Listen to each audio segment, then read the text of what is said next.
Today, we're shining a light on one of the most important, but often forgotten, founding fathers. His name wasn't Washington or Hamilton, yet without him, there might not have even been a revolution. His name was Robert Morris, a man who personally financed the American fight for independence, a man who laid the foundations of our financial system, only to end his life in prison. Penniless and forgotten after getting out of 3 years in prison. This is Keep Our Heroes Alive, and today, we tell the story of America's lost financier. Robert Morris was born in Liverpool, England in 1734.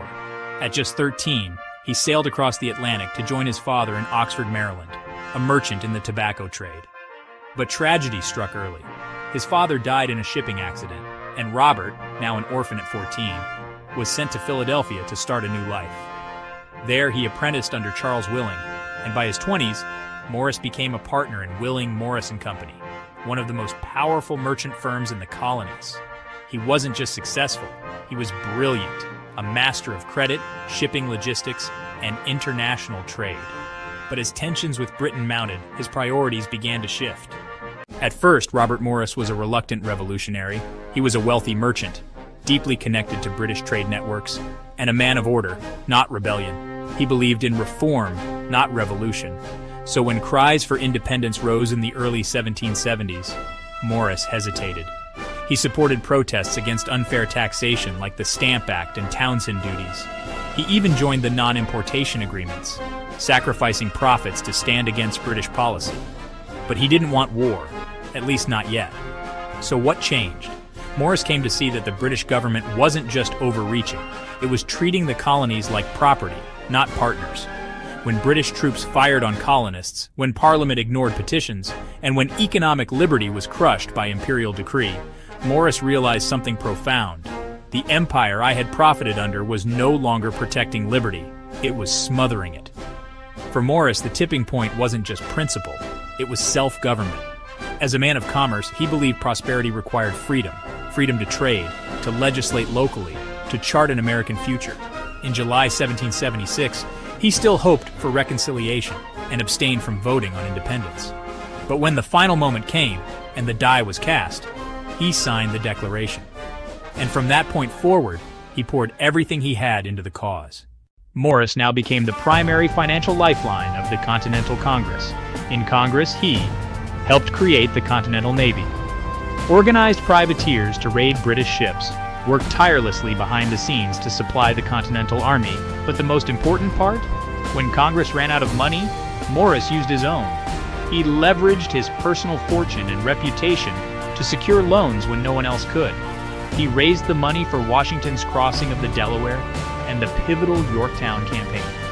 He even paid soldiers and suppliers out of his own accounts, quietly, without fanfare. His actions helped win the war, not with bullets, but with credit, courage, and commitment.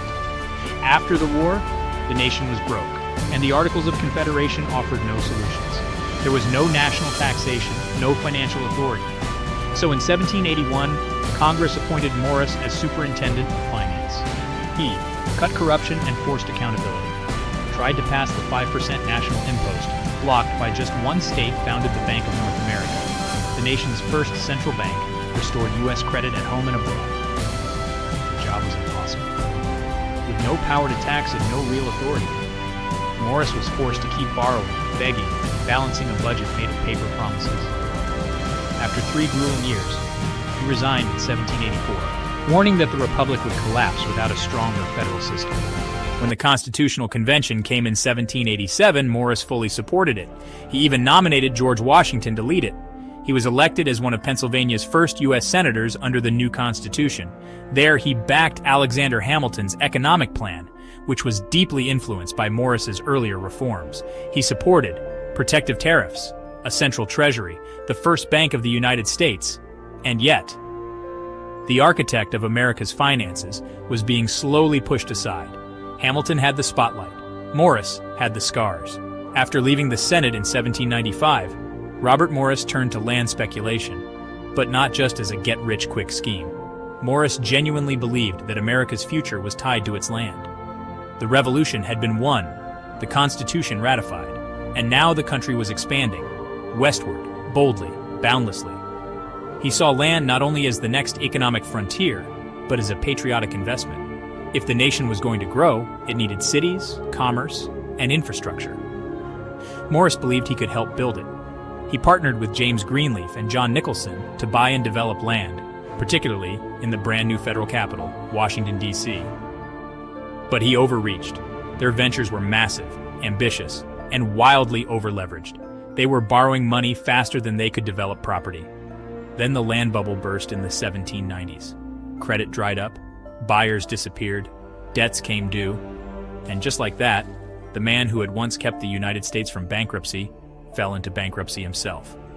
In 1798, Robert Morris, the man who funded the revolution, was confined to debtor's prison in Philadelphia. He stayed there for over 3 years, as the nation he helped found began to forget him. Robert Morris never led troops into battle. He didn't dazzle crowds with speeches or dominate the history books, but without him, Washington's army would have withered. Yorktown may never have happened, and the American economy might have died in the cradle. He gave his wealth, his reputation, and ultimately his freedom to build a nation. Let's remember Robert Morris, not as a tragic cautionary tale, but as a man who sacrificed everything to give America a fighting chance. We remember Robert Morris not because he was perfect, but because he was essential. Let's honor the heroes who don't make the textbook headlines, but made the country possible. Thanks for listening. Thank you for watching. Please like and subscribe. Until next time, keep our heroes alive.